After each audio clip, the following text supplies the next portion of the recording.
Hi, welcome to the award-winning Ed Brown Show. And you know what? Hey, holidays here and everything's happening.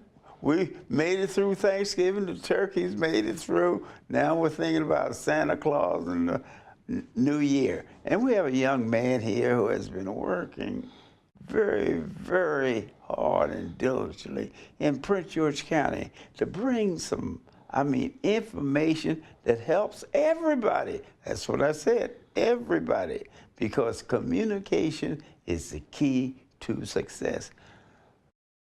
Raul, welcome to the Ed Brown Show. I know that we've been together on many adventures. Many. And we know how tough it is as far as communication. We got some key elections coming up, and one of the things I've tried to get over to the audience is you have to do your homework. You have to ask that question. Do you believe in term limitation? Hey, you ask a young man that, ask someone that is running. And what about all of these politicians that's out there that's been in 20 and 30 years, you know, but still they have a group of individuals that stick with them through thick and thin, although the situation has not improved? Well, I find that it's a very interesting question that you pose, Ed. We have I think a sort of a different dynamic going on in Prince George's County, but you're right in terms of, you know, career politicians. Yeah. A lot of changes are happening on the Hill with regard to questioning the whole longevity and people who've decided to make politics and an elected office a career. But here, right now, I think that we're talking a little bit more about the zoning and sort of reconfiguring some of the lines in the county. I think that's going to be a very interesting question in 2018. I think we're going to see a new county council in 2018. It's going to be vastly different. We may see as many as 7 new members to the county council. And of course, we've got 2 new members that are going to be seated, so there'll be 11 on the board as opposed to 9. And so those interesting races are going to be very, very interesting.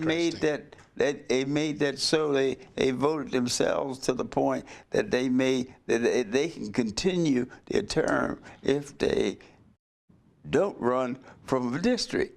They can run at large for the whole county, and you know they have 2 4-year terms, and then run at large too.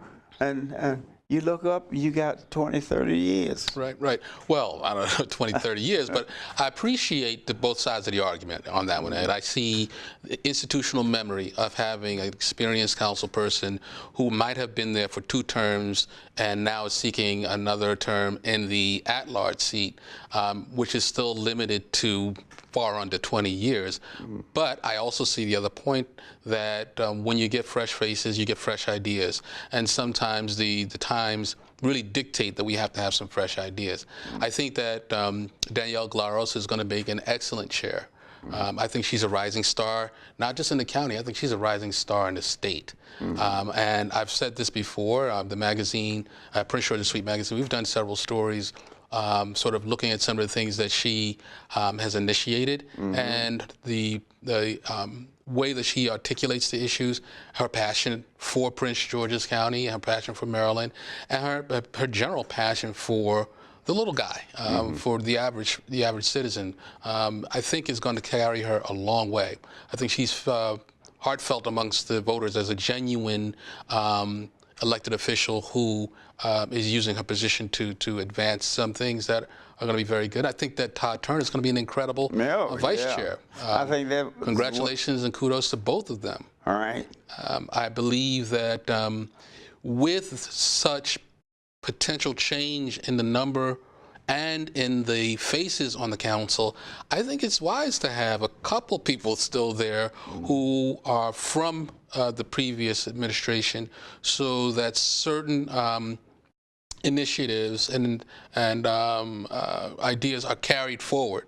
I don't know if it's such a wise idea to have completely new people who are not quite familiar. I think that we can see some bumps in the road. I think we can see some of that happening in other areas of government. So I think it's going to be an interesting 2018 in terms of county council and zoning.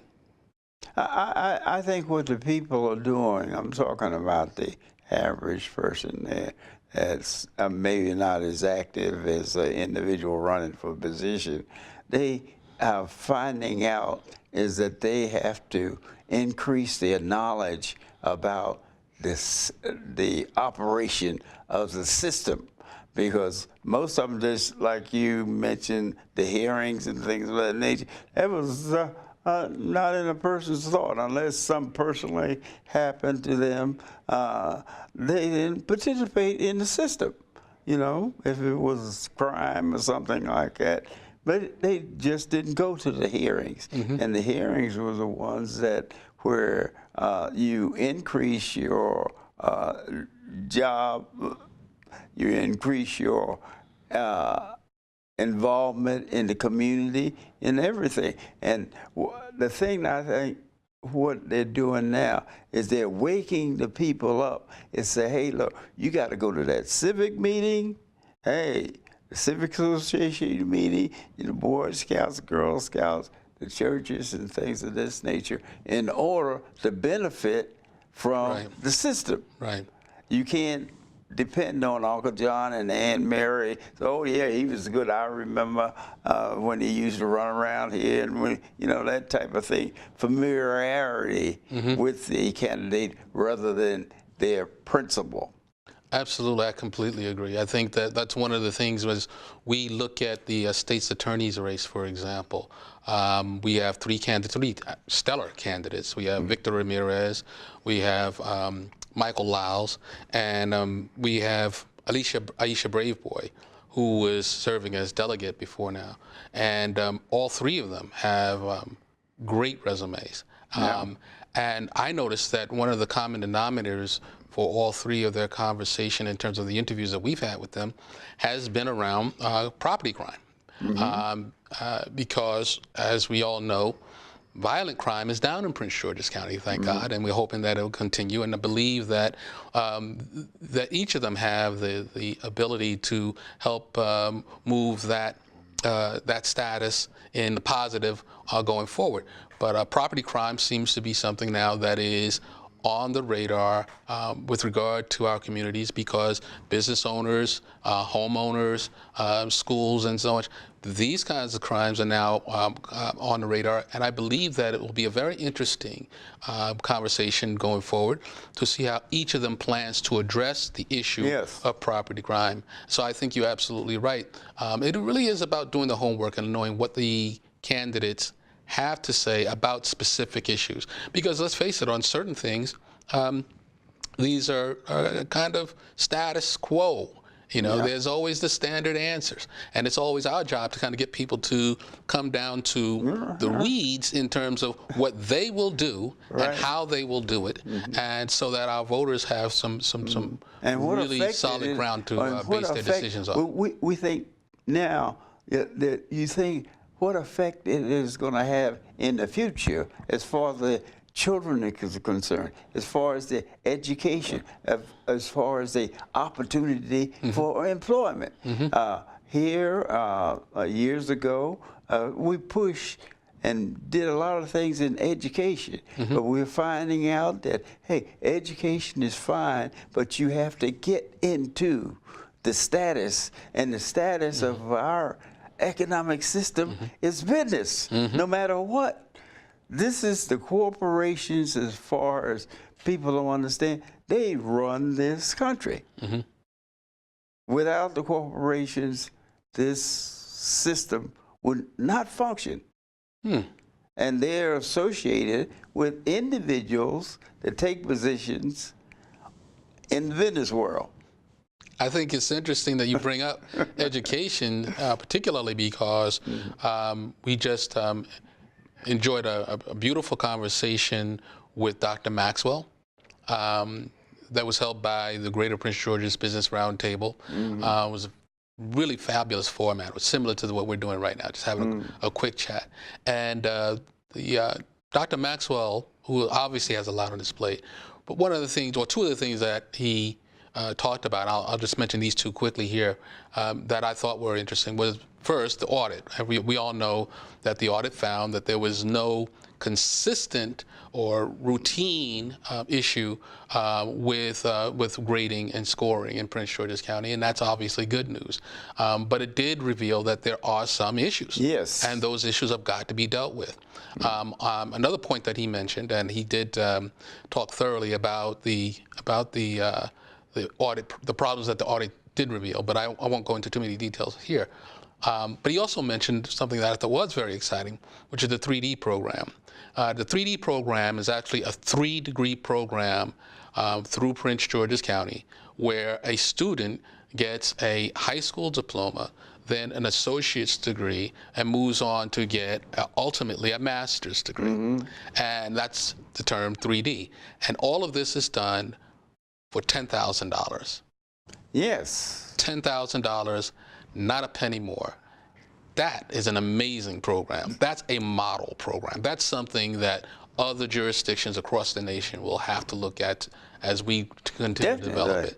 Because what it will do is give our kids the opportunity to almost pipeline through, in a positive way, through a system, through our schools, and at the end of that time, not just wind up with the kinds of degrees that allow them to be competitive, but then because of the way that it was all developed, certainly this becomes part of our workforce here in Prince George's, or our workforce here in Maryland. And that's a huge, huge plus. That's a big win for Prince George's. It's a big win for Maryland. And I was very excited to hear about that program from Dr. Maxwell. The thing that I've talked about there with the educators, Bowie State and University of Maryland, I wonder, when I was going to school, they had shops, and we seem to, the vocational aspects of business, we seem to have forgotten, and the youngsters are pushed into the degree atmosphere, where, you know, if you don't have the degree,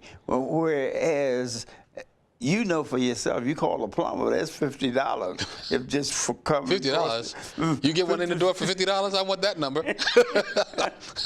I'm thinking.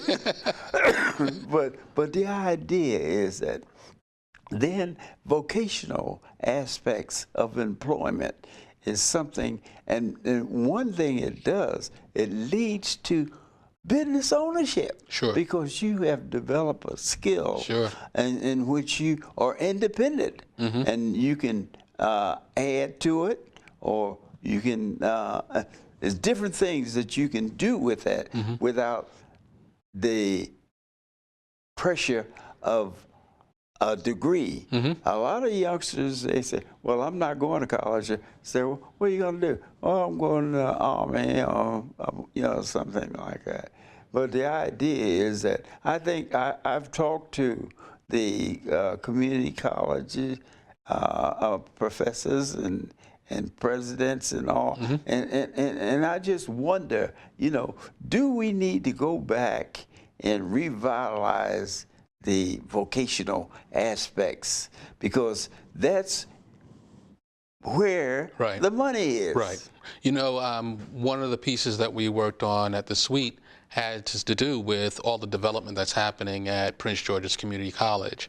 And of course, their vocational programming in terms of education is stellar. They're getting all kinds of recognition around the country, because let's face it, not everybody's going to go to college and get the computer science degrees. Not everybody's going to go to get the poli-sci degrees. There are very, very lucrative careers in vocational areas of study that are just as valuable. And then, of course, moving forward, just as you're saying, you can become a business owner and an entrepreneur along those lines. And what we found at Prince George's Community College with the development of the 3 new buildings, as you know, the Culinary Arts and the Queen Anne and so on and such, we took a tour at the Queen Anne building. And one of the things that they were very quick to point out as we took the tour is that the building is also being supported by interns who are students at Prince George's Community College. So those interns are getting literal on-the-job training in helping to develop the sets and helping to develop the lighting and helping to develop the plumbing, helping to develop every aspect of that institution that was obviously going to be there as part of their resume for generations to come. So you touch on a real good nerve in that there are so many other opportunities that we should not forget as we make sure that our young people are equipped to contribute to the workforce and actually grow from it.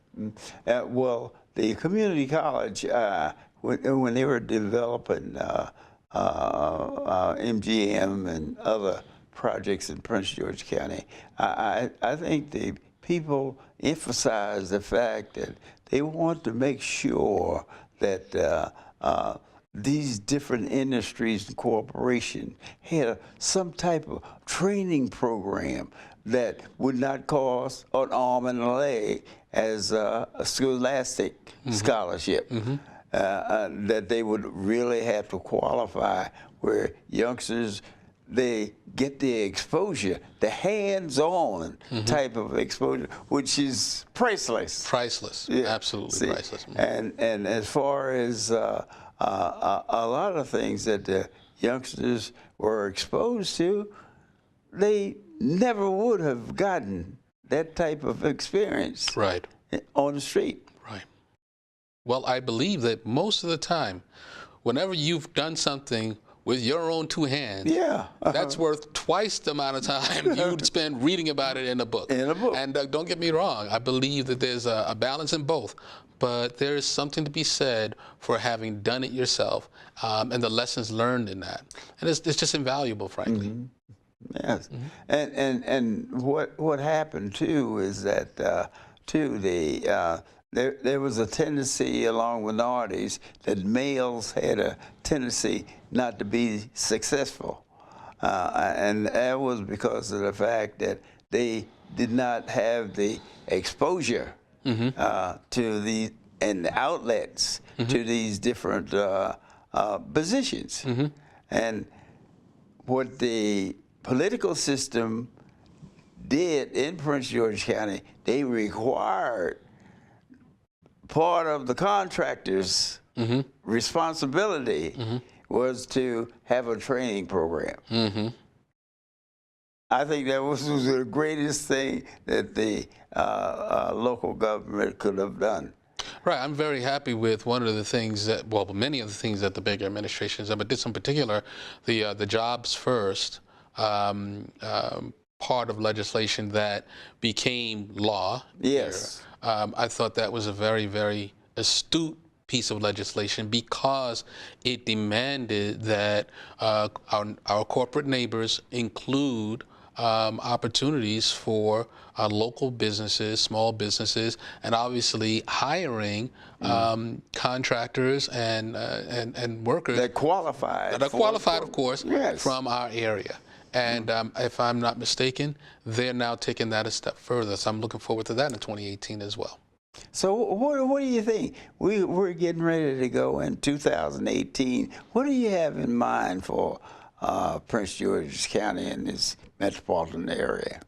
That's a big question. I think that the county executive race is going to heat up very quickly, almost right off the ground of January. I believe we're going to feel it pretty hot. We've got a four-way race at this point with Donna Edwards, Paul Montero, obviously Angela Alsobrooks, and Anthony Muse. And I think that that's going to be a very, very hot race. And I believe somewhere around February, March, we'll really start to see a lot of distinctions from the candidates kind of come to bear. I believe there will be ample opportunities for voters to take a look at the candidates at various forums. But I think that this year is going to be very interesting for the digital format as well. I think a lot of our voters are going to feel a sense of bombardment, if you will. The 5-year-olds are becoming experts with that. Yeah, you have to. I mean, it's part of the world we live in. And so I think that's going to be an interesting take. I think that education is going to be a big conversation piece amongst the candidates. I believe that even the garbage pickup is Yes. going to be a hot button topic. Obviously, kitchen table issues are always going to be there, but education, I suspect, is going to be at the very top of the conversation because people are very concerned with what's happening with our system. I'm very excited about the upcoming races on all levels because we have so many new faces coming into it. I'm not very familiar with Mr. Montero's platforms as he's new to the scene in Prince George's in terms of the political scene, but I believe he's not going to disappear. I believe that he's going to be a factor, and I think more, as time goes along, we're going to find more and more young people who are going to be taking up an interest as they feel more compelled to do so because of their own circumstances or the circumstances that the communities are in. So I'm excited about that because, frankly, we need millennials to get more involved. We do. We finally have reached a tipping point where with 2018, there will be more millennials eligible to vote than their predecessors. So whether they flex that muscle or not is the question. Well, are they going to show up to the polls? Well, communication is the key to this, getting them involved. And this is your organization and other organization dealing in communication. That is the key.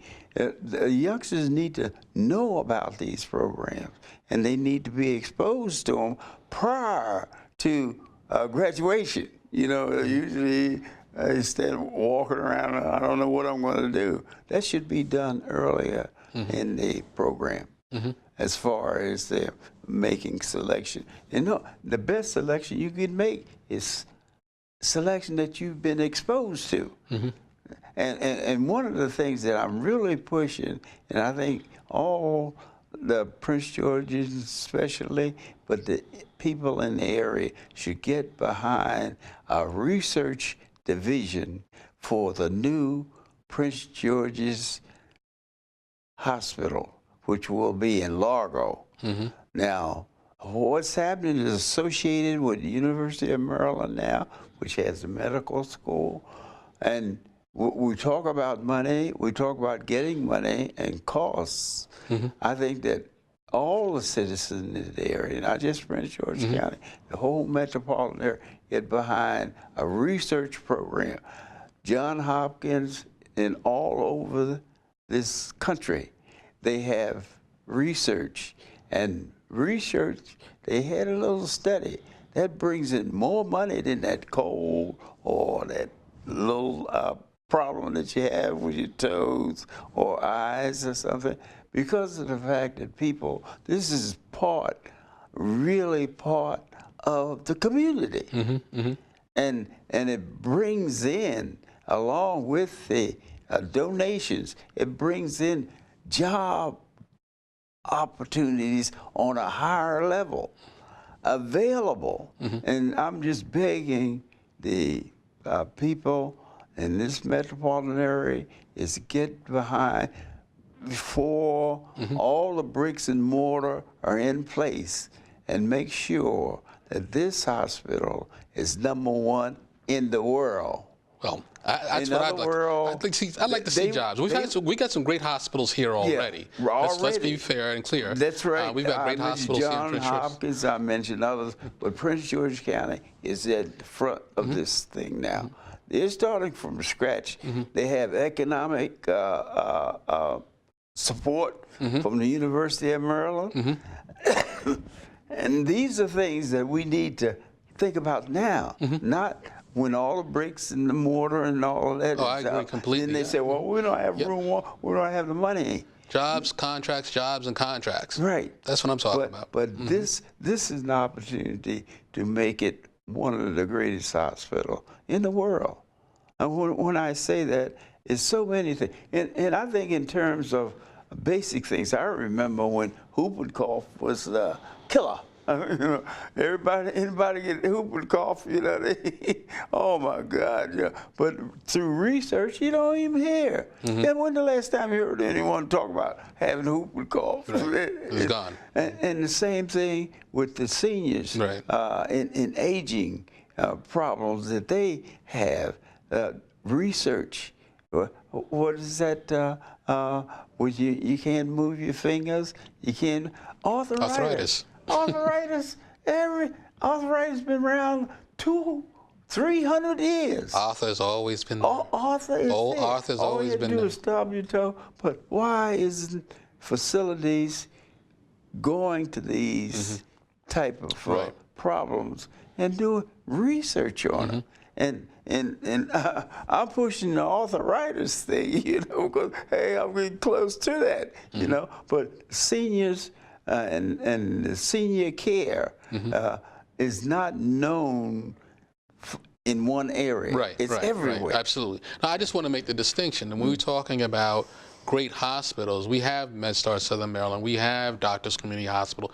These are award-winning hospitals. They are already here, and I don't want to overlook that. Yeah. But when you talk about research and regional medical centers and research, I see your point, and I take it to heart, that this is an opportunity for the county and, frankly, the position that we have relative to Baltimore and relative to the district, for us to be on par in terms of that research component. And I think this is a huge opportunity. But I still say jobs and contracts, jobs and contracts. I think that those things are a big ripple effect. Yes. It should. And if we're sharp, if we're on our game as we should be, then the second and third and fourth tier of opportunities in terms of jobs and contracts should be in discussion right now. Well, that's the thing that I've been pushing for 2 or 3 years. When I found out about the hospital coming here, I think it's a golden opportunity. And people like you that are in communication need to make them think it's a great opportunity for the youngsters. It's a great financial opportunity for the area because the types of things that it will attract, the businesses that it will attract, because of the fact of what you offer. When you get ready, people get ready to move into the area, they think in terms of that. Absolutely, absolutely. Of your education and all of those things, and you go throughout the world and you find the education system is the backbone of success of any neighborhood.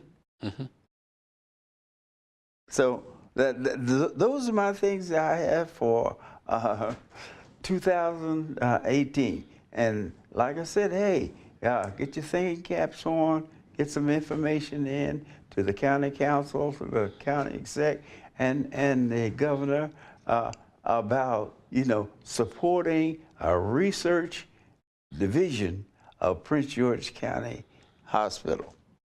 What do you think of that? I'm loving it, Ed. Okay, so I want to thank you for being here. And you know, Raul, he's been around a long time. He's dedicated himself to communication in Prince George County, in the metropolitan area, and it has shown. And we want to thank you for the effort that you continue to make.